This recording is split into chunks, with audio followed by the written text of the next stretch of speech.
The desert does not forgive, nor does it forget.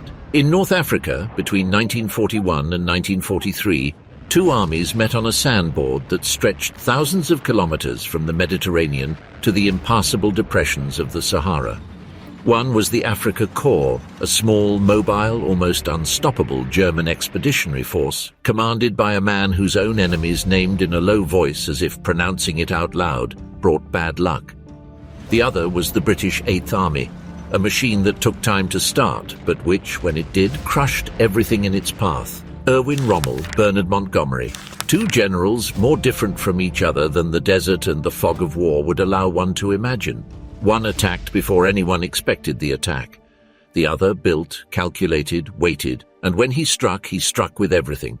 Between them, the dust, the burning tanks, the heat that reached 50 degrees in summer, the brutal cold of the desert nights, the 88 cannons, the mines sown by 500,000 in the sand, and the soldiers of both sides dying so far from their homes that sometimes it took days for the bodies to be found.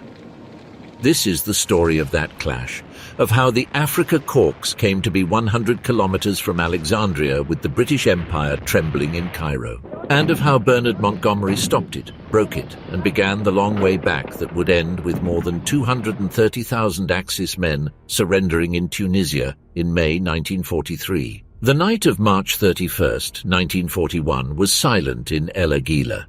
Two British lieutenants, Fred Miller and James Clark of the 11th Hussars, lay in their reconnaissance car among the dunes watching the Italian positions with their night binoculars.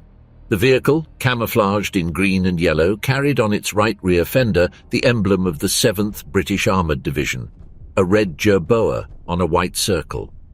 Miller had been in the African theatre for only a few days, his face still red from the sun, having arrived from the reserve at 19 years of age.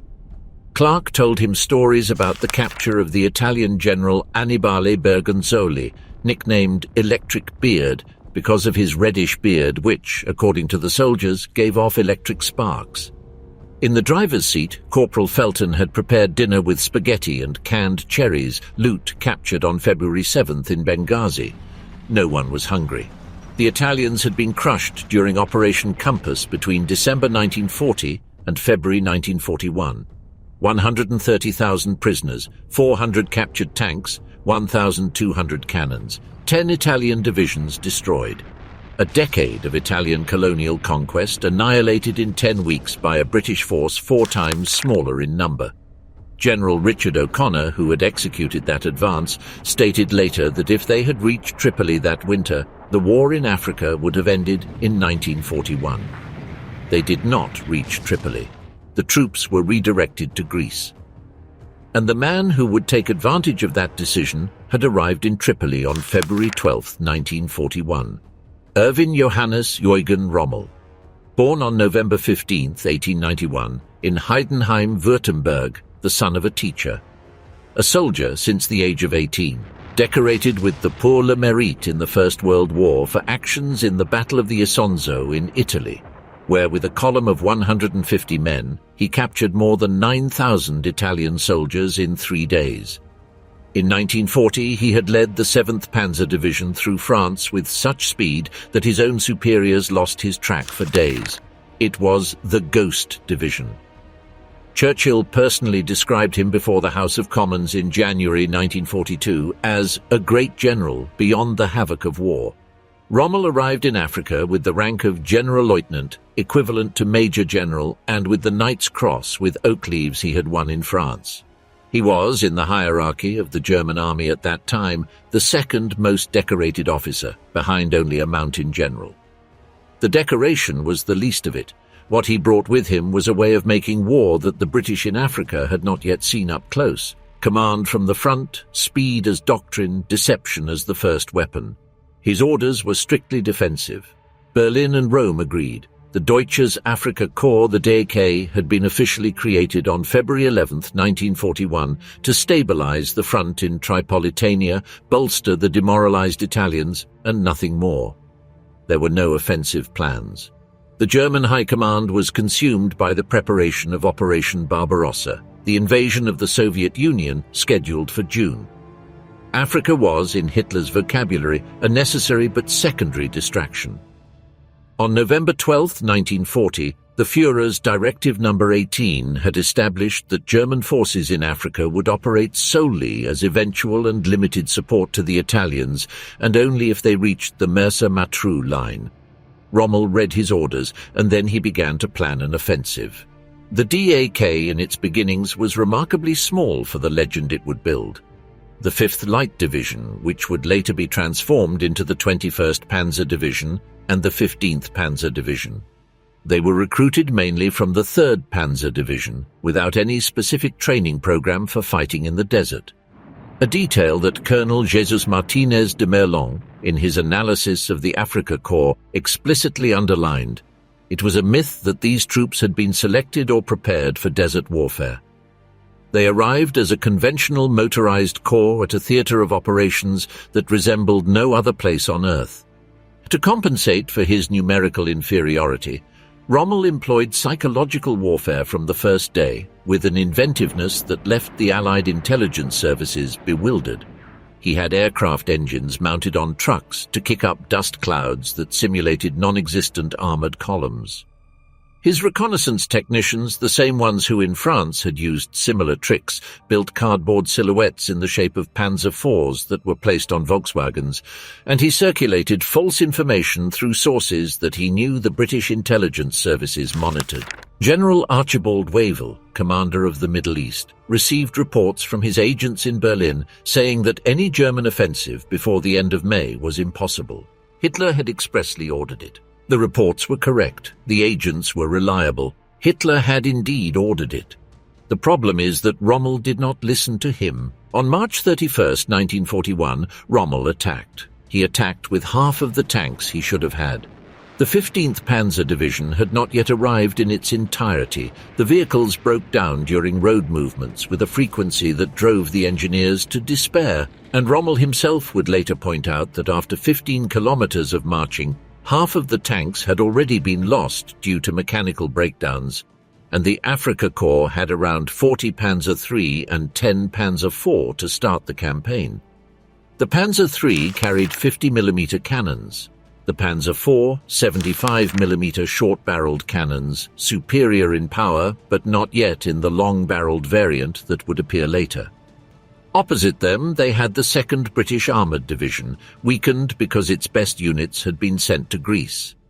The defence of Cyrenaica rested on a brigade whose 2nd Regiment had been equipped with 50 captured Italian-made tanks, the cruiser Muccheta III and the A9, because the British vehicles themselves were in Greece. Rommel studied the aerial reconnaissance reports, calculated that he could handle it, and threw himself into the void. He did so in 3 simultaneous directions. His orders to the column commanders were brief: advance. If they got lost, he would find them from his Fieseler Storch aircraft, flying at low altitude over the desert, pointing in the correct direction with gestures. The Germans entered El Agheila on March 24th, in Mersa El Brega on March 31st, and by April 4th they had already taken Derna, and Italian forces were recapturing the port of Benghazi. Paul Carrel, in The Foxes of the Desert, based on direct testimonies from more than 1,000 soldiers, describes the speed of the advance as something that left the German officers themselves speechless. A reconnaissance column captured several British generals almost in passing, gathered at the Hotel d'Italia in Benghazi studying maps. Among those captured were General Philip Neame, Commander-in-Chief of Cyrenaica, and General Michael Gambier Parry, who only days before had been reading Rommel's file without much concern. The file said that the commander of the Afrika Korps was an aggressive type. Having reached the border with Egypt, the Afrika Korps surrounded Tobruk. The Australian garrison, under the command of General Leslie Morshead, decided to resist. They were around 36,000 men within a circular perimeter of 48 kilometers, sustained by barbed wire, minefields, and concentric trenches that the Italians had built over years. The ships of the Australian and British Navy supplied them by sea. Rommel did not expect it. He thought that a coup de main would suffice. The first general who commanded the 15th Panzer Division upon arriving at the African theatre, General Johannes von Prittwitz und Gaffron, was killed in one of the first direct assault attempts. Tobruk became a thorn that Rommel could not extract. With the fortress in enemy hands on his flank and rear, the Afrika Korps could not penetrate Egypt safely. The supply lines arrived from Tripoli by a single coastal road, and Tobruk interrupted that artery.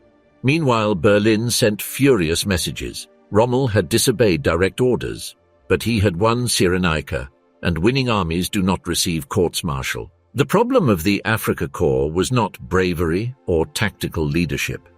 It was the implacable arithmetic of the desert. To understand what followed for 2 years, one must first understand how war in the desert works from a logistical point of view, because without that understanding, the victories and defeats seem capricious when they are not at all. The North African campaign was fought over a corridor 2,000 kilometers long that followed the Mediterranean coast between Tripoli and Alexandria. The interior terrain was practically impassable for large motorized formations, except in some specific points. The Gebel Plateau, the Halfaya Escarpment, the Tunisian Atlas passes further west. This meant that whoever controlled the coastal road and the ports controlled everything. And whoever depended on supplies coming from afar spent a huge fraction of those supplies just transporting them. Of the 250,000 German soldiers who fought in Africa during the entire campaign, the majority crossed the Mediterranean from Naples or Taranto in overloaded cargo ships under constant threat from British submarines and torpedo planes. The journey lasted up to 84 hours. Between January and May 1941, 11 German supply ships, 42,000 gross register tons, were sunk. On April 16th of that year, an entire convoy was intercepted by the Royal Navy at 0220 hours. The Arta, the Aegina, and the Iserlohn sank before dawn. The Adana burned for 12 hours before disappearing. The next day, it was the Samos's turn. When a ship sank, it was not just men who disappeared.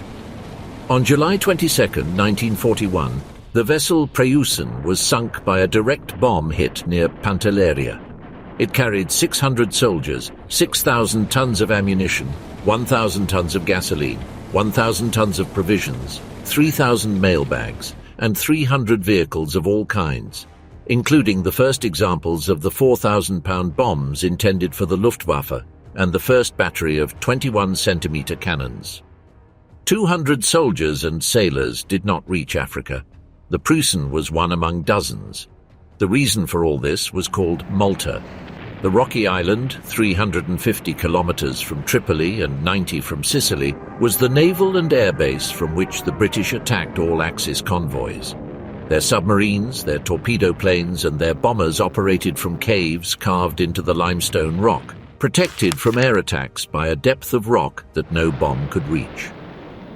Vice Admiral Assmann, one of the greatest German naval experts of the Second World War, wrote later, "If the Italians had been Japanese, they would have opened the war on June 10, 1940, by doing a Pearl Harbor on Malta, which at that time was only a defensive base.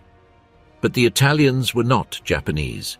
They entered the war in June 1940 with 70% of their divisions without a full complement, with most of their armored formations without a single operational tank, and without fuel reserves for prolonged operations. Marshal Badoglio had warned Mussolini in the Palazzo Venezia. Duce, are you aware that Italy is completely unprepared from a military point of view?" Mussolini dismissed it with a phrase that summarized his conception of war: "History cannot be measured in the number of shirts." By the end of 1941, the damage inflicted by Malta on Axis convoys reached 75% of the cargoes sent in certain seasons. Rommel knew it. Kesselring knew it. Mussolini knew it. Everyone agreed that Malta had to be taken. And yet, the attack on Malta Operation Hercules, planned for spring 1942 with 100,000 Italian and German paratroopers, was cancelled when Hitler yielded to pressure from Rommel to advance first on Egypt after Tobruk. "The goddess of victories only smiles once," Hitler telegraphed Mussolini to justify the prioritization of Egypt over Malta. It was one of the most costly strategic errors of the entire campaign. Without Malta neutralized, every tactical victory of Rommel was provisional. He won territory, but not the supplies to maintain it. In the interior of the continent, the problem multiplied. The columns of trucks that carried gasoline, ammunition, water, food and spare parts from the discharge ports to the front line consumed 30% of their load on the journey when the distance exceeded 200 kilometers. When it exceeded 800 kilometers, which was the distance between Tripoli and the Egyptian border, the equation was catastrophic.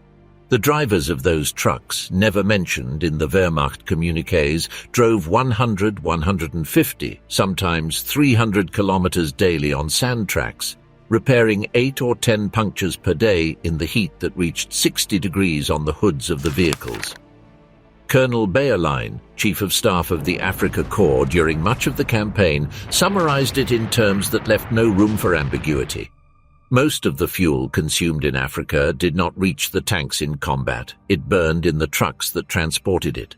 This was the permanent backdrop of the entire saga of the Afrika Korps. There is a place in North Africa that the German soldiers of the Afrika Korps called Hollenbrand, and the British soldiers renamed with an almost literal translation, Hellfire Pass, in Spanish, the Paso de Hellfire. It was a crack in the escarpment that descended from the Libyan plateau to the coastal plain near Sollum. Through that pass had to pass any force that wanted to cross the border between Libya and Egypt by the coastal road. Whoever controlled it controlled the door. In June 1941, Captain Wilhelm Bach, a Protestant pastor from Mannheim, who had entered the army and turned out to be one of the most tenacious position commanders of the entire campaign, defended Hellfire with the 1st Battalion of the 104th Panzer Grenadier Regiment, an Italian artillery battery under the command of Major Riccardo Pardi, and the element that would change the battle, a battery of 88mm anti-aircraft cannons.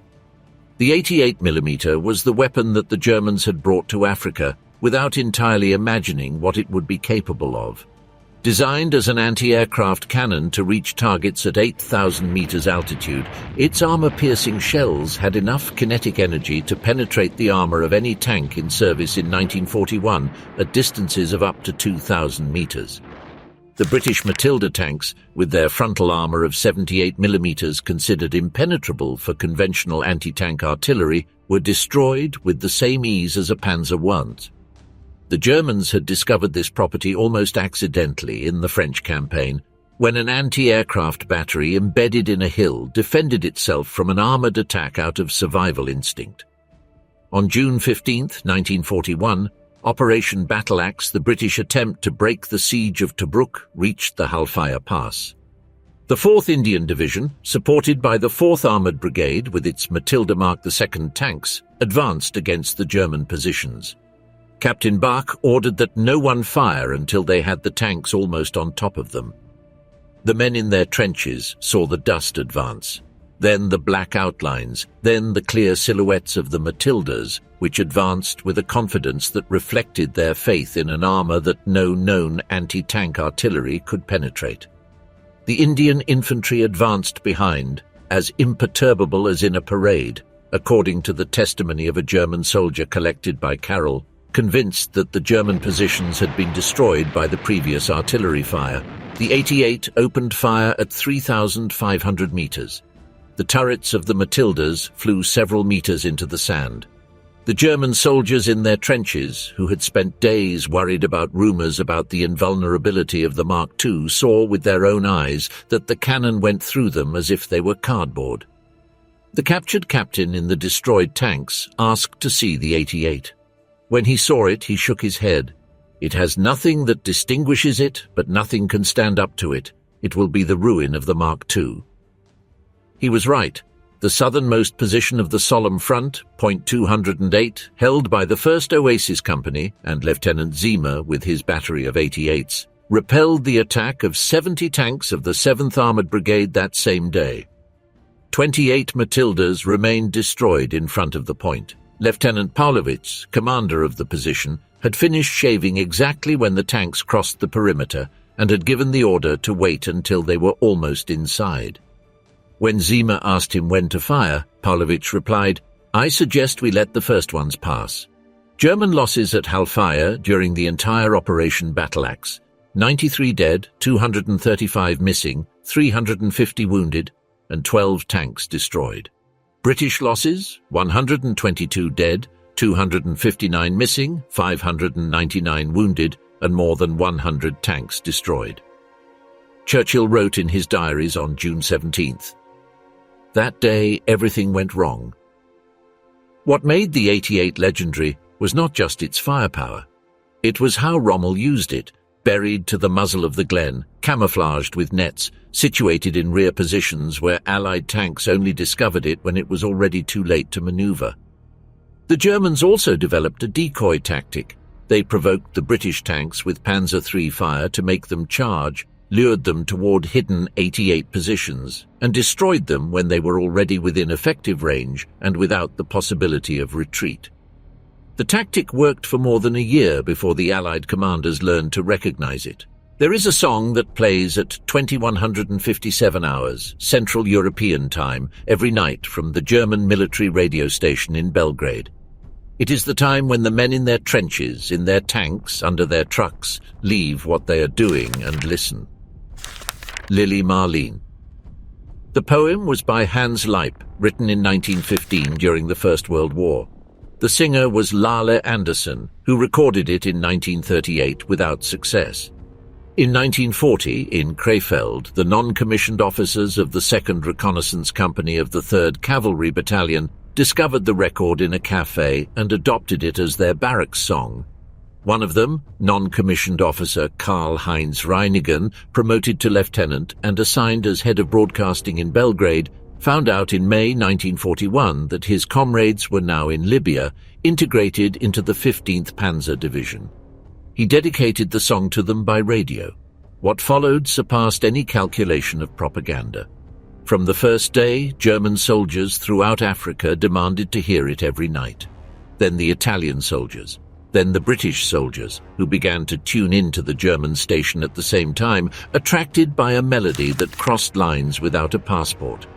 War journalist Alan Moorhead wrote in his African trilogy, "Not only the Germans, but the British soldiers tuned their radio sets and listened to it every night. All over the desert, British soldiers could be heard whistling the tune. The Allied generals even forbade their officers to sing it or listen to it. The prohibition was ignored. Hitler did not like the song. He considered it too sentimental, not martial enough, inadequate for the warrior spirit. The feelings of the soldiers prevailed over the doctrine of the regime, and the song continued to play every night in Belgrade at 2157 during the entire campaign." What the song captured was something that historian and war veteran Paul Carrell described with precision. The North African campaign had a quality different from all other theatres of war in the Second World War, a quality that the participants themselves recognized and that influenced how they fought and how they treated each other. Lieutenant Hans Schultz of the 15th Motorized Infantry Battalion attacked a light British convoy on June 24, 1942, near the Egyptian border. He found several seriously wounded soldiers. His own men jumped from the vehicle and took out their bandages. The British soldiers did not fire. When minutes later another column of British trucks appeared, Lieutenant Schultz and the British sergeant exchanged a look. Schultz ordered his men to remount. He saluted. The sergeant returned the salute. Someone passed a packet of cigarettes. No one fired as they pulled away. Carrell collects dozens of similar episodes. The Geneva Conventions were respected in an extraordinary manner on both sides. The wounded were evacuated before combat by tacit agreement. Prisoners received water before being interned. Rommel, when he captured the British commandos who tried to assault him in Beda Litoria in November 1941, expressly ordered that the survivors be treated as prisoners of war and not as partisans, which would have meant their execution according to the Führer's orders. The British officer fallen in the operation, Lieutenant Colonel Geoffrey Keyes, who had received the posthumous Victoria Cross, was buried with full military honours in the cemetery of Beda Litoria, next to the 4 Germans killed in the combat. This qualitative difference with the Eastern Front, where the war of annihilation between Germany and the Soviet Union was fought without quarter, without prisoners in many sectors, with massacres of civilians as deliberate policy, made the Afrika Korps an object of an admiration that its own participants recognized as unusual. Colonel Martinez de Merlon pointed out that the German soldiers of the Afrika Korps adored their general.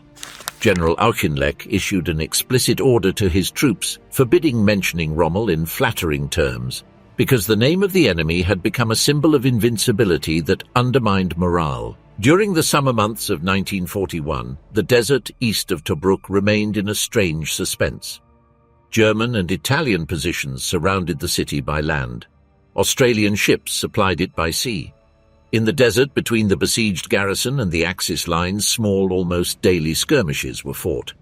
At the Halfaya Pass, Major Bach, the pastor of Halfaya, who had turned his position into an impregnable fortress, held out with rations of 20 grams of bread, a handful of rice, and a spoonful of raisins per soldier, while the British attempted 5 different assaults without succeeding. Captain Enesarus in Sollum resisted 56 days of continuous combat before capitulating on January 12, 1942, when there were nothing left but tracers to fire. Upon surrendering, he could not find the words. He turned around so that his men would not see him cry. General Auchinleck relieved Wavell as Commander-in-Chief of the Middle East in July 1941. He ordered his new commander of the 8th Army, General Alan Cunningham, to prepare a major offensive. Operation Crusader began on November 18, 1941, surprising Rommel, who was that day in Rome, 5 days before he himself planned to launch his own attack on Tobruk. Before the attack, the British had an extraordinary stroke of luck. General Neumann Silkov, commander of the 15th Panzer Division, had organized a special transport service unit for the assault on Tobruk, which knew every bunker, every pit, every battery of the fortress. And Rommel had drawn with his own hand a detailed sketch of the attack plan with the penetration points, the assigned units, the reserve positions, and the 0 hours of each action. That sketch reached General Auchinleck in Cairo through channels that remain classified or unverified. It was the hand of the enemy in a card game. Auchinleck and his intelligence officer examined the paper for hours. Was it authentic or a trap by the Desert Fox? Graphology confirmed it was Rommel's hand. The details corresponded with the available intelligence. Auchinleck made the decision: speed up his own preparations and attack before Rommel attacked. Churchill set November 18th as the final date. The Afrika Korps at that time had around 65 operational tanks in each Panzer battalion, 34 Panzer III and 10 Panzer IV. The 8th Army deployed 3 armored brigades, the 4th with the new American Stuarts, the 7th with Crusaders, and the 22nd with Cruiser Mark IVs. The armored tank brigade's a crucial distinction that is frequently lost in translation to Spanish. Equipped with the heavy Matilda, acted as support for the infantry of the 13th Corps. They were not interchangeable with the divisional tank brigades. The former were there to protect the infantry from enemy tanks, the latter for rapid advances and envelopments. The tactical confusion that followed for 2 weeks was, in the words of the participants themselves, like a blind man's fight in a room full of furniture. Rommel, at a critical moment after having destroyed several British armoured brigades near Sidi Rezegh, made a decision that for years has baffled historians. Instead of consolidating his position, he launched his panzer divisions in a wide detour toward the east, toward the border with Egypt, hoping that panic would take hold of the British command. General Cunningham did panic. Auchinleck did not. Auchinleck made the decision to relieve him. He put Neil Ritchie in command of the 8th Army and ordered the offensive to continue. When Rommel returned from his ride through the border desert, he discovered that the British had not fled, that they had recovered broken-down tanks. Unlike the sea, the desert does not swallow destroyed tanks. Field workshops could recover 15 or 20 out of every 50 destroyed in a few days, and that the situation was no longer the one he had left. German losses in Crusader were severe. When in early December it became clear that the Afrika Korps had barely a quarter of its tanks operational, Rommel ordered the withdrawal to the positions of El Agheila. The Italians cried out to heaven. They had just recovered Cyrenaica, and this German general was sending them back to Tripolitania. But Rommel saved the army, and then he kept silent about what he planned next. Rommel said nothing. That was the most dangerous thing. In January 1942, while the units of the 8th Army were distributing and reordering, believing that the Afrika Korps was exhausted and needed months of recovery, Rommel was receiving his first reinforcements and keeping silent. He did not inform Berlin of his plans. He did not communicate his intentions to his Italian generals. The first reinforcement that arrived would be the signal. "This time I am keeping quiet," Rommel said to his officers. "No one is going to know anything so that no one can warn them." On January 21st, 1942, he attacked. The offensive took the 8th Army by absolute surprise, which had left only one brigade at the front. In 3 weeks, the Afrika Korps reconquered Cyrenaica and pushed the British back to the Gazala line, a defensive system 65 kilometers long from the Mediterranean to the box of Bir Hakeim, held by the 1st Free French Brigade under the command of General Marie-Pierre Koenig. The Gazala line was articulated in defensive boxes, circular mined and wired positions held by one brigade each, separated by strips of open desert. Behind the boxes were armored reserve formations. The concept was sound in theory. The boxes would absorb the attacks while the armor counterattacked.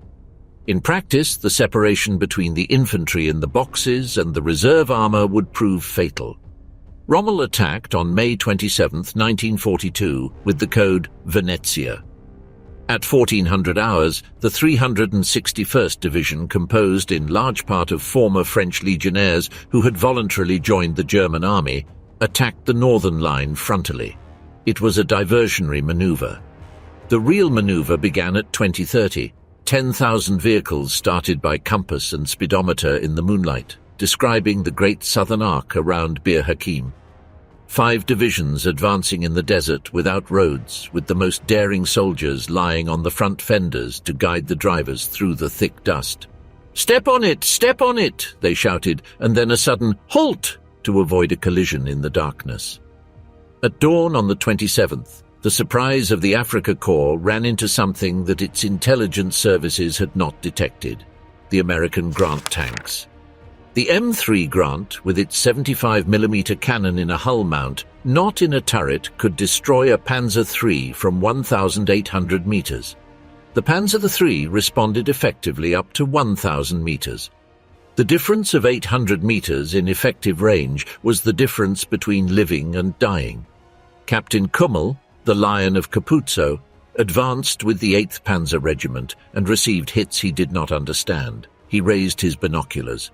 Those silhouettes were unlike anything he had seen. The tanks stopped and fired with a precision that at that distance should be impossible for known German armament. One Panzer III received a direct hit. Another, the company commander asked by radio for identification of the enemy. They were 224 Grants. The Germans themselves admitted they did not know they had arrived.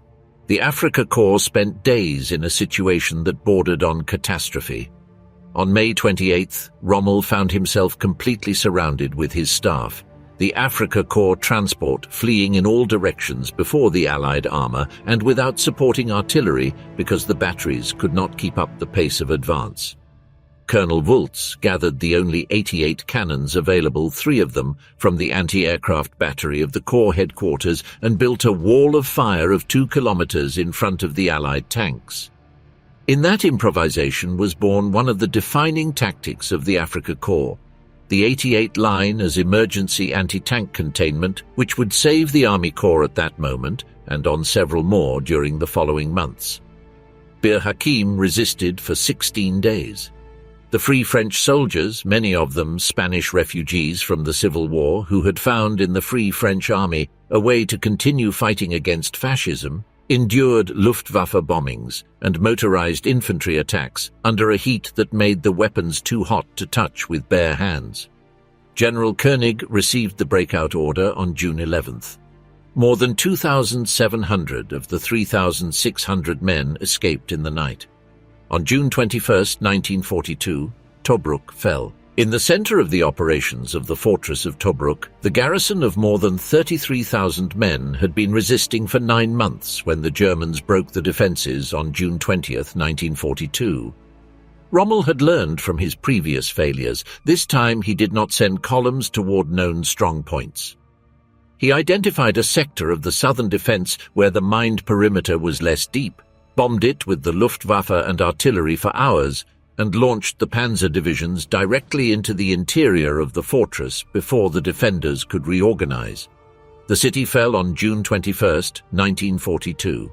The commander of the garrison, General Hendrik Klopper, surrendered at dawn. That day, Winston Churchill was in Washington meeting with President Roosevelt.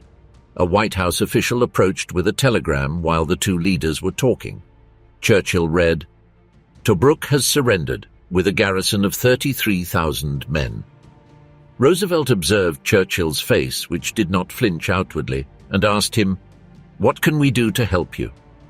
In his memoirs, Churchill wrote that it was one of the most humiliating moments of his public life. The victory at Tobruk earned Rommel the Field Marshal's baton. At 49 years of age, he became the youngest Field Marshal in the German army and the sixth in the active hierarchy. Ahead of him in precedence were only Brauchitsch, Keitel, Bock, Kluge and Lieb, and all of them had been relieved or were in an ambiguous situation. In 6 months, the most junior Generalleutnant in the German army had become one of the most famous military figures in the world. On the beach of Tobruk, General Nering and Colonel Bayerlein celebrated the victory with a swim in the Mediterranean. As they went into the water, 2 British soldiers who had escaped from the fortress pointed revolvers at them. Nering disarmed them calmly, heard their story, and let them go into the desert. Lieutenant Bailey and Sergeant Norton reached the British lines 38 days later, after a march along the coast. Their story enriched the history of the Eighth Army with one of its most celebrated episodes. At the German headquarters, the mood was one of euphoria. Rommel immediately ordered to advance toward Alexandria without pause. Kesselring flew from Rome to discuss it. The original plan agreed between Hitler and Mussolini established that, after Tobruk, the Panzer Army should stop at the Egyptian border while the air and naval forces concentrated to take Malta. Rommel opposed it. Hitler telegraphed Mussolini, "Deutsch, the goddess of victories, only smiles once." Malta remained unattacked. The supply lines would continue under threat, and the Afrika Korps advanced toward Alexandria. The Axis columns crossed the Egyptian border on June 23, 1942. Papers were burning in Cairo. Ash Wednesday at the British headquarters, so the embassy staff called it, saw how classified documents went up in smoke columns visible from the surrounding rooftops. Benito Mussolini flew from Rome to Libya with his white horse, anticipating the victorious parade along the Nile. The German divisions advanced at a pace that made that fantasy feasible.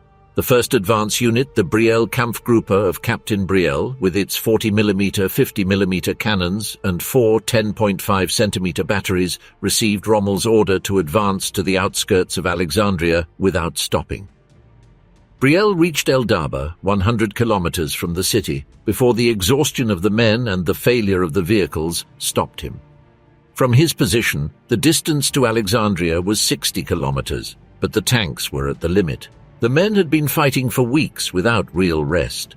The Afrika Korps had at that moment fewer than 60 total operational tanks. Rommel admitted it in his reports as no more than 60 panzers and no more than 4,000 infantry with very limited fire support. And the supply lines now stretched 800 kilometers to Tripoli, plus the additional hundreds to the border. Auchinleck directly assumed command of the Eighth Army, relieving Ritchie. His strategy was simple: do not retreat to Alexandria, do not cross the Suez Canal. Defend the position of El Alamein, where the geography made the Rommelian enveloping movement impossible. The First Battle of El Alamein lasted from July 1st to 27th, 1942. Rommel attacked with what he had against a prepared position, supported by the entire Middle East artillery, with the new grants in defensive positions that fired from distances where the Panzer IIIs could not respond. The 88s saved the Afrika Korps several more times, but each combat consumed tanks and men that could no longer be replaced with the same speed. Auchinleck stopped the Afrika Korps. Then Churchill relieved him. The Prime Minister travelled personally to Cairo in August 1942. He appointed General Harold Alexander commander of the entire Middle East. He chose General W.H.E. Gott for the Eighth Army. Gott died on August 7th when his transport plane was shot down by a German Bf-109 4 days after his appointment.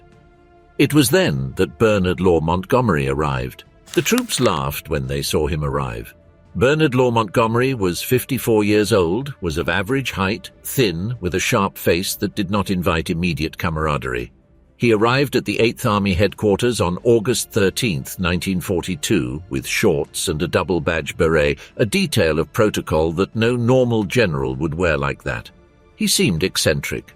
The desert veterans, who had seen generals with much more physical presence pass by, looked at him with skepticism.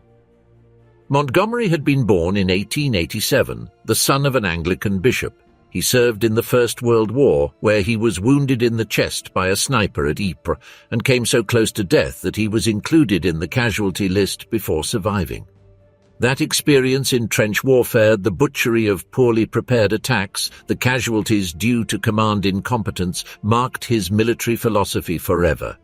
Never launch an attack without overwhelming superiority of means. Never improvise what can be planned. Never expose soldiers to a battle that is not won before it begins. Where Rommel was intuitive and operated from the fire line itself, Montgomery was quite the opposite. A rigorous planner who believed that no commander should be at the front if that prevented him from seeing the complete battlefield. He stayed at his headquarters. He thought. He built the plan. And then he executed it without deviating. The first thing he did was burn the retreat plans he found on the headquarters table. Literally. He ordered that no more retreat plans be drafted. The position at El Alamein would be defended where it was, or it would not be defended anywhere. The second thing he did was reorganize the 8th Army. The tanks stopped operating as independent brigades that Rommel could isolate and destroy in detail. They were integrated with the infantry under unified command. The artillery, which Montgomery considered the decisive weapon of modern war, received absolute priority in planning and resources. He established a protocol of training and exercises that seemed absurd to officers who had been in continuous combat for 2 years. For Montgomery, the 8th Army that had been fighting was not the army he needed. He needed to build a new one on the bones of the old. And he waited. With all the serenity that drove Churchill to despair, he waited. When Rommel attacked Alam el-Halfa at the end of August 1942, what would be his last attempt to surround the El Alamein position from the south, Montgomery already knew exactly what was coming.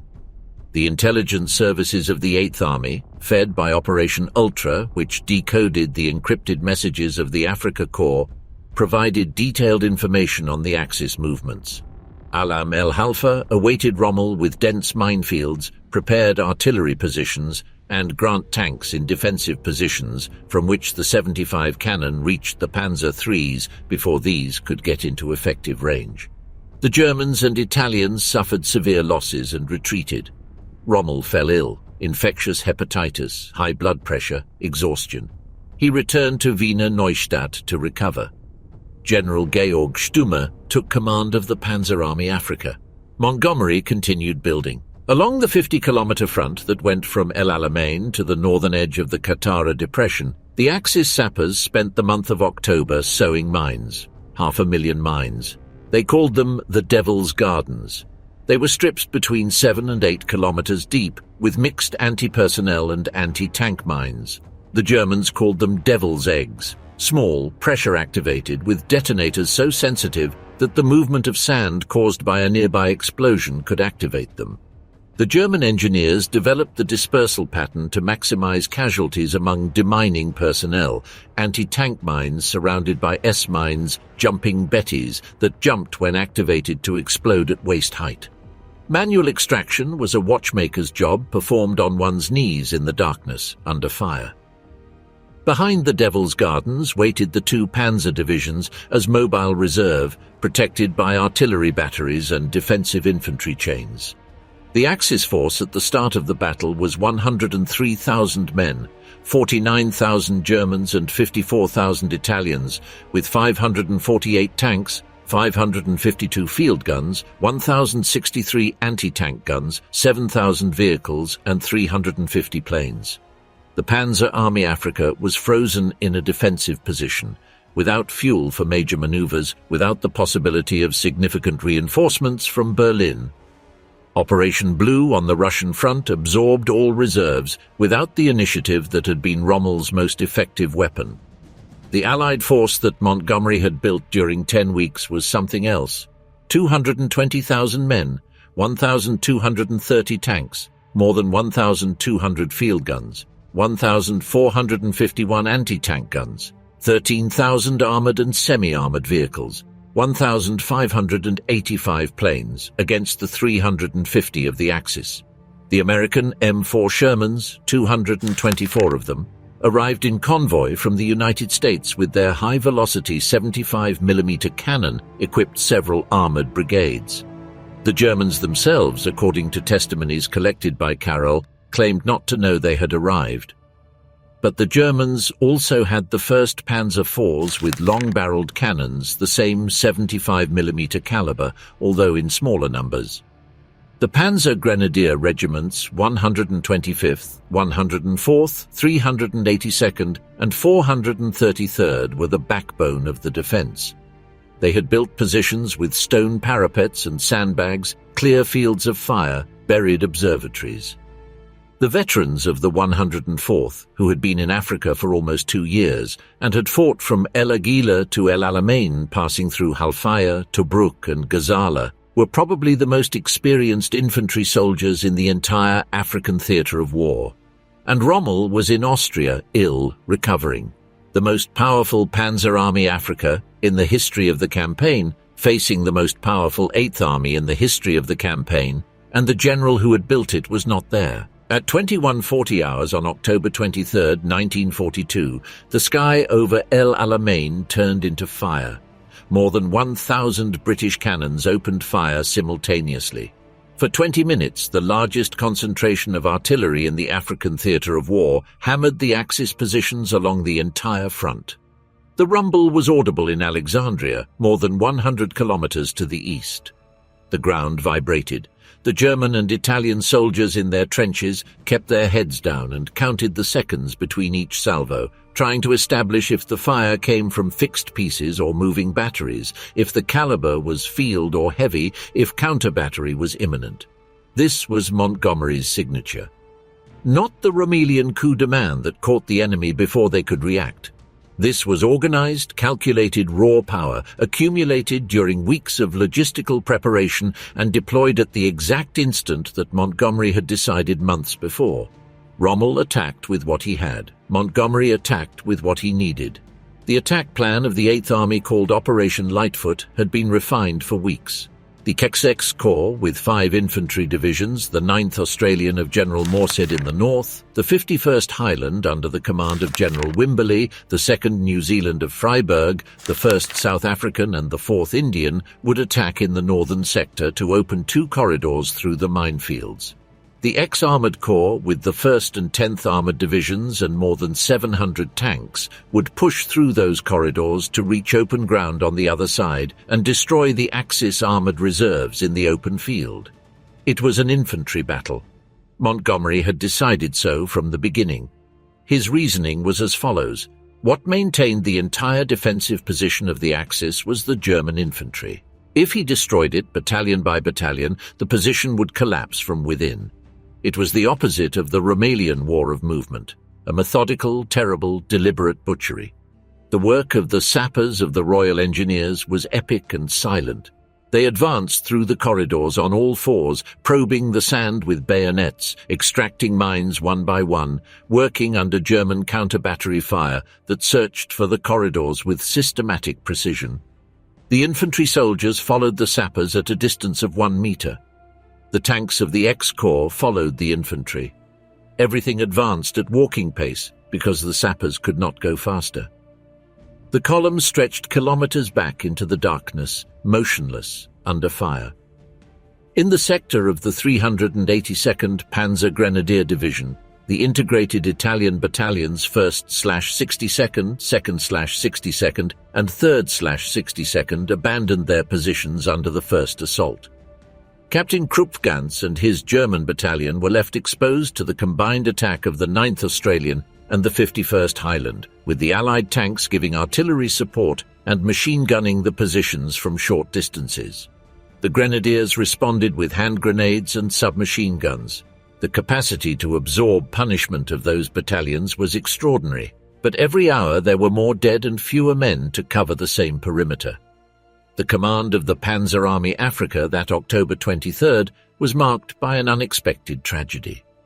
General Stumme, in command in Rommel's absence, wanted to follow the Rommelian tradition of being in the first line. Together with Colonel Buchting, he went out by car toward the front to the positions at Point 28.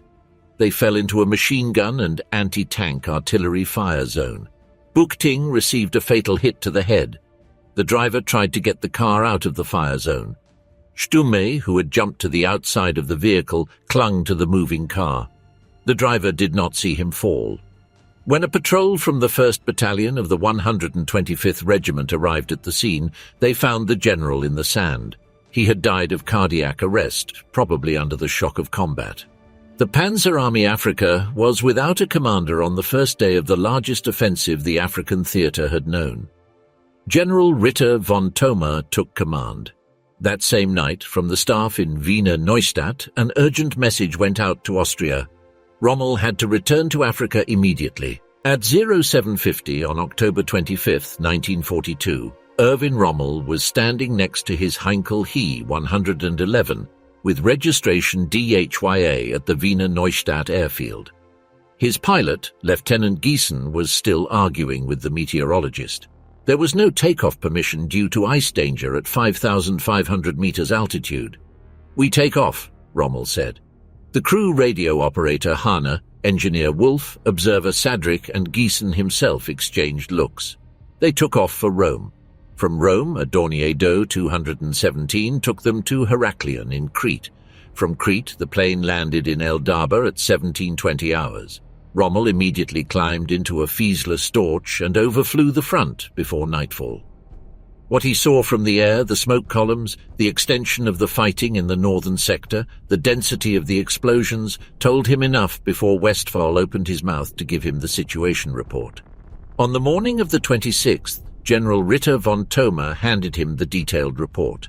He closed it with these words: "The position, Mr. Field Marshal, has deteriorated seriously. The overwhelming enemy artillery has destroyed our Devil's Gardens. We have been able to stop the enemy, but not to repulse him. The fuel situation is critical.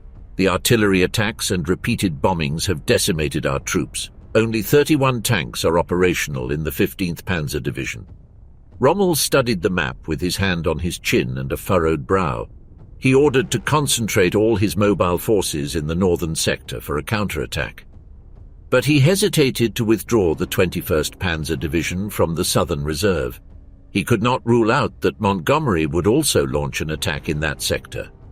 It was exactly what Montgomery had calculated, to disperse the German reserves along the front until no point had sufficient critical mass to counterattack.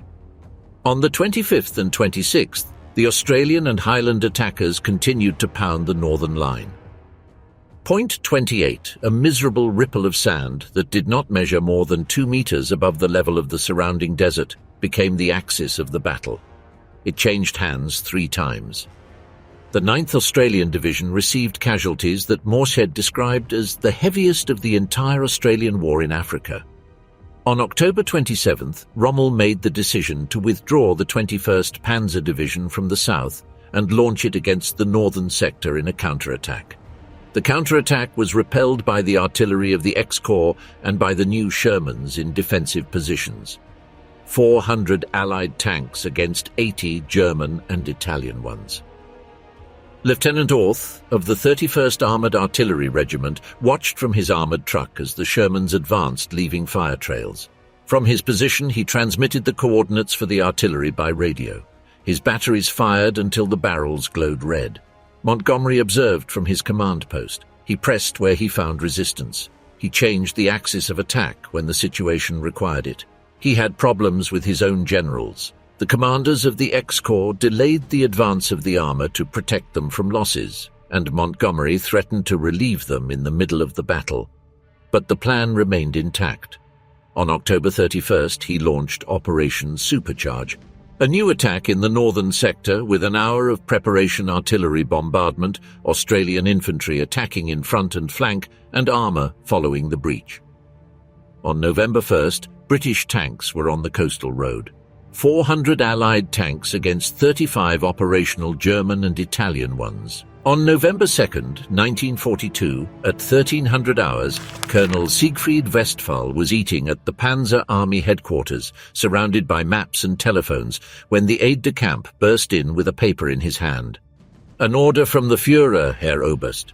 Westphal read. He threw it on the table. "Now they have gone completely crazy over there." Rommel arrived minutes later in his command car. Westphal handed him the telegram in silence. The text said, "I, your Führer, and the German people have full confidence in your person as a leader and in the courage of the German and Italian soldiers who are fighting a heroic defensive battle under your command in Egypt. In the situation you find yourself in, no other thought is possible than that of standing firm and throwing every weapon and every man who fights into the battle. Despite their superiority, the enemy will reach the limit of their strength. It would not be the first time in history that a stronger will triumphs over more powerful enemy battalions. Your troops have no other way open than victory or death. Adolf Hitler." Rommel read the telegram. He turned and looked out the window. His officers saw the muscles of his face tighten. The discussion that followed for several hours between Rommel and Westphal was one of the most extraordinary scenes of the war in Africa. Westphal, an analytical man, argued that the order should be ignored, that it was a propaganda harangue sent without full knowledge of the real situation, that complying with it meant the destruction of the army. "It is the death sentence of the army, sir," the colonel said. Rommel listened to all his arguments. "I am a soldier," he replied. On the night of November 4th, after ordering to fight until the last cartridge, Rommel made the only decision that could avoid total annihilation. He ordered the retreat. That morning, General Ritter von Thoma had appeared before Alamein with all his decorations on something unusual in the African desert, where officers normally wore only the essentials. "By Alamein," von Thoma said in a low voice, "the Führer's order is madness. It is the death sentence of the army. How am I going to explain it to my men?" He ordered Alamein to go to Eldaba to establish the command post. "I am staying here and leading the defense of Tel el Mamsra in person."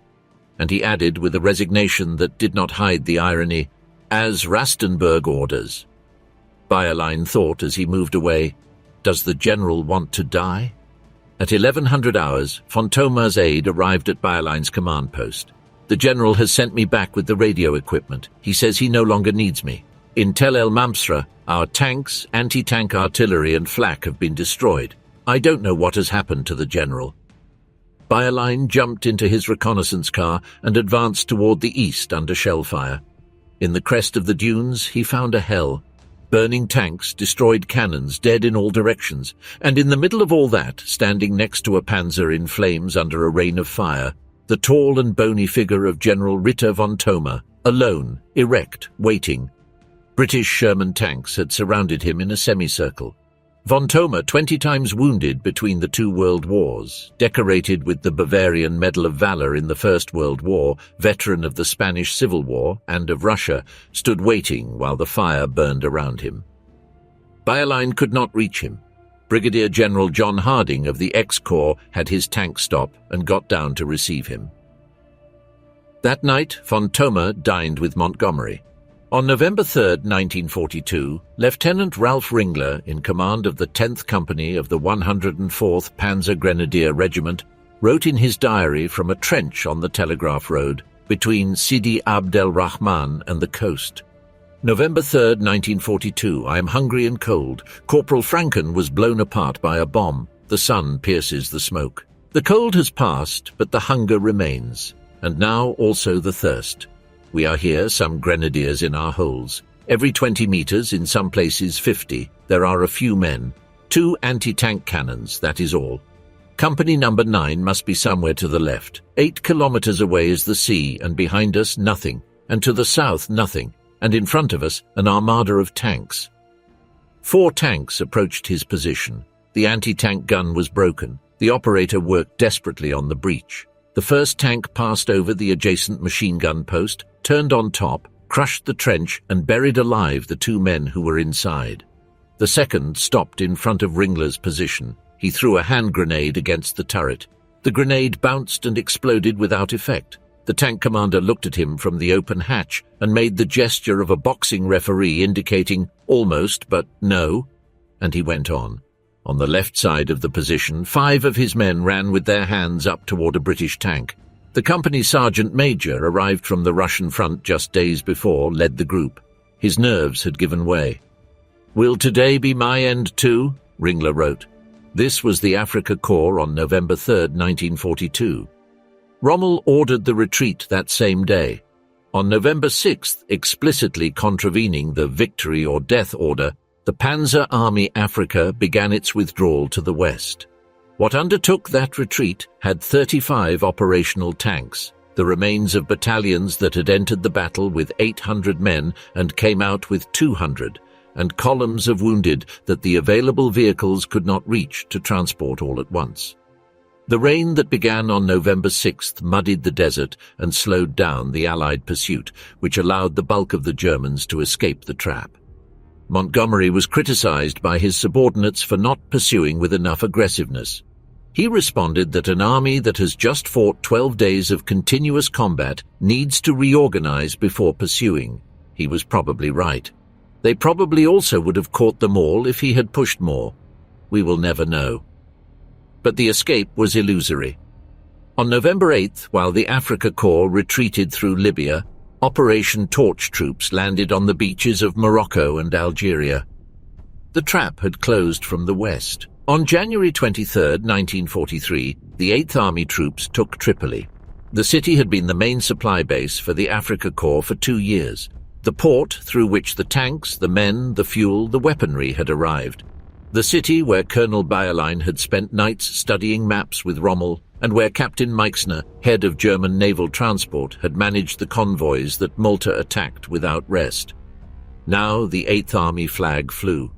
For the soldiers of the Afrika Korps who continued fighting, the fall of Tripoli was the announcement of something that in practice they had already known since El Alamein, but that many had not formulated with words. This had ended. Rommel looked west and saw an opportunity to strike before the pincer closed completely. The American forces that had landed with Operation Torch were numerous but green. The 2 Corps of the United States Army, under the command of General Lloyd Fredendall, controlled the central sector of Tunisia. Their divisions had never fought in a real campaign. Their officers did not know the tactics of mobile desert warfare. They had not seen how the 88s destroyed tanks at 2,000 meters. They had not learned to read the terrain to anticipate German advance axes. The Kasserine Pass, a narrow corridor in the Tunisian Atlas that opened access to the rear American positions in the Spitler Valley, was the ideal penetration point. On February 14, 1943, the Afrika Korps and the 5th Panzer Army of General Hans-Jürgen von Arnim attacked through Kasserine. The Americans yielded. The 1st American Armored Division lost 112 tanks in a single day. The Germans advanced 80 kilometers in 3 days, capturing full warehouses of American provisions, destroying material, causing more than 6,000 casualties among dead, wounded, and prisoners. Photographs taken after the battle showed columns of destroyed Shermans lined up on the Kasserine Road as if in a scrapyard. It was the greatest tactical defeat of American forces in the European-African theater of the war up to that moment. But Rommel once again did not have the resources to exploit the victory. On February 22nd, the Afrika Korps withdrew from Kasserine. Rommel turned east and attacked Montgomery at Medellin on March 6, 1943. It was the last mistake. The 8th Army Intelligence Services with Ultra operating at full capacity and the Bletchley Park decoders working without pause knew exactly when Rommel was going to attack, with what force and by what route. Montgomery deployed 810 anti-tank guns and 470 tanks in prepared positions. When the three German battle groups advanced at dawn, they found the field sown with 6-pounder guns waiting for them in silence, aiming toward carefully calculated sectors. The Afrika Korps lost 55 tanks at Medellin. The Allies lost none. On March 9, 1943, Rommel left Africa for good. He flew to Berlin to explain the desperate situation to the Führer in person. Hitler did not want to listen to him, and Rommel never returned to Africa. Command of the Afrika Korps passed to Colonel General Hans-Jürgen von Arnim. What followed during the remaining 2 months was the gradual and brutal compression of what was left of the Axis in the northeastern tip of Tunisia. The 8th Army attacked from the southeast. The 1st Allied Army, with the American II Corps now under the command of General George Patton after the Kasserine disaster, and then General Omar Bradley pressed from the northwest. The 5th Allied Air Fleet controlled the sky. The Axis supply ports were under constant bombardment. Allied submarines patrolled the Strait of Sicily. The Army Group Africa was compressed into the tip of the Cape Bon Peninsula and the surrounding hills of Tunisia, with no outlet to the sea, no functioning ports, no possibility of evacuation. The German command briefly considered the possibility of evacuating the most important commanders by air, as had been done in Stalingrad, but the numbers were impossible. The available transport planes were not enough for 1% of the troops. On May 7, 1943, American units entered Bizerte and British units entered Tunis on the same day. The Afrika Korps transports at Cape Bon tried to cross the strait in any vessel that floated. Barges, fishing boats, improvised diving equipment. Most were captured or sunk by the Royal Navy. On May 13, 1943, Colonel General von Arnim was captured. That day, the last remains of the Afrika Korps and the Italian armies surrendered at different points of Cape Bon and the surrounding mountainous areas. The final figures were between 230,000 and 275,000 men. The discrepancy is due to the confusion of the last days and to the different counting methodologies. It was the largest Axis surrender in the war up to that moment, numerically exceeding even Stalingrad. General Alexander telegraphed Churchill, "Sir, I have the honor to inform you that the Tunisian campaign is over. All enemy army groups have been eliminated." Rommel died on October 14, 1944. Seriously wounded in an Allied air attack in Normandy on July 17 of that year, the car in which he was traveling was machine-gunned by a Spitfire near Liverot, and the driver lost control, crashing it into a tree. He was recovering at his home in Herrlingen on the Swabian Danube when 2 generals sent by Hitler arrived, Hans-Georg von Kluge and Wilhelm Burgdorf. The accusation against Rommel was his relationship with the conspiracy of July 20, 1944, that attempted to assassinate the Führer. The real evidence against him was circumstantial. Some of the conspirators had mentioned him as a possible head of government of a post-Hitler Germany.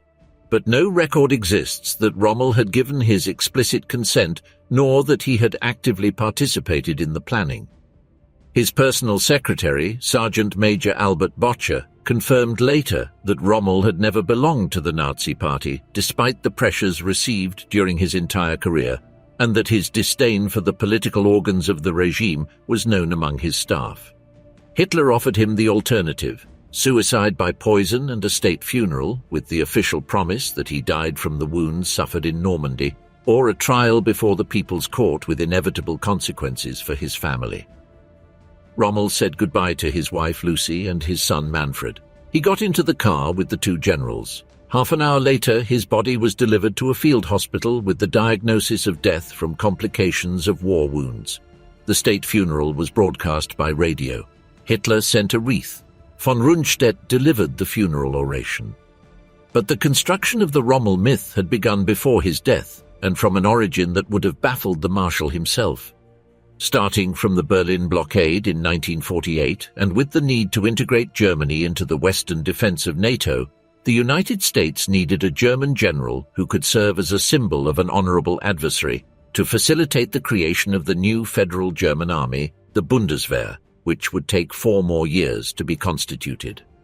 Rommel, who had never joined the party, who had treated his prisoners according to the Geneva Convention, who died linked to the movement that tried to overthrow the regime, and who had fought in the only theatre of war where systematic war crimes were not committed, was the perfect candidate. In 1951, Rommel, the Desert Fox, was released in Hollywood with James Mason in the role of the Marshal. The film showed a German general with a family, with feelings capable of kissing his wife on screen. It provoked protests among the harder sectors of the American public, who burned some cinemas in sign of protest. But it fulfilled its political function. It humanized the German officer in the Western collective imagination at the precise moment when Germany had to be convinced to rearm under the NATO flag. Montgomery lived until 1976 and published his memoirs in 1958, recognizing that El Alamein was the battle that changed the course of the war in the Western theater. He wrote about Rommel with a mixture of genuine professional respect and direct competition. In his pages on El Alamein, Montgomery pointed out that the key to victory was artillery, not tanks, and that any commander who had the superiority of means that he had would have won. It was a way of downplaying his own credit that his subordinates considered excessively generous with Rommel and excessively modest with himself. There was probably some political calculation as well in that equanimity. The difference between the two men and between the two armies they commanded was not one of courage.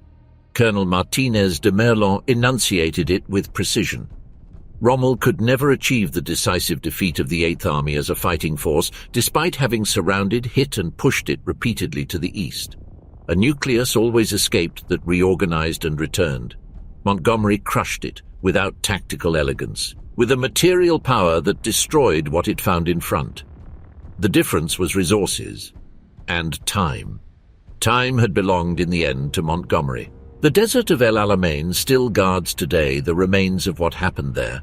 Egyptian military archaeologists continue to find in remote sectors that were never fully demined weapons, rusted vehicles, unexploded ammunition, and bones of soldiers who were never identified. The tracks of the panzer wheels on the desert rock are still visible in some sectors almost 80 years later. The German war cemetery of El Alamein, inaugurated in 1959, contains the remains of 4,280 soldiers in identified graves. In another 4,594 graves lie nameless soldiers. The black basalt crosses, flush with the ground instead of vertical to resist sandstorms, stretch in rows that seem not to end. The war cemetery of the Eighth Army, a few kilometers away, has 7,240 graves, Australians, New Zealanders, South Africans, Indians, English, Scots. Their names are engraved in white limestone that the wind has smoothed over the years. On the battlefield itself, there is a little visited monument, a granite slab with an inscription in 3 languages that recalls that here, in October and November 1942, the fate of North Africa was decided. Tourists who go to El Alamein usually go by car from Alexandria on a day trip. The landscape is arid, without any dramatic features, the same flat and scorched desert where all those men died. There is something that post-war archives reveal about the last days of the Afrika Korps that is rarely mentioned. When the Italian and German columns surrendered at Cape Bon in May 1943, many of the German soldiers had fought without interruption for 26 months. They had crossed the Mediterranean when they were ordinary conscripts of 18 or 19 years of age. Now they were 20 or 21 and looked much older. The Allied officers who received the surrender commented in their reports that the prisoners were thin to the bone, with uniforms torn by use, with expressions of exhaustion that went beyond physical fatigue. Paul Carell collects the story of the Afrika Korps truck drivers who repaired 8 or 10 punctures per day under the sun, alone in the desert, without anyone mentioning them in any communique. The sappers who demined with bayonets at night under fire. The battalion doctors who operated in tents without sterile water or sufficient anesthesia. Sergeant Major Albert Botcher, Rommel's secretary who worked by candlelight when the field generator current failed. And somewhere among all that, Major Bach, the pastor from Mannheim, reading the Bible to his men in Halfaya Pass on Christmas Eve 1941, while the 25-pounder shells fell on the stone trenches, without a Christmas tree, without special rations. Only the usual text and the noise of war. They were the desert foxes. Half the world remembers them. The other world that faced them also deserves to.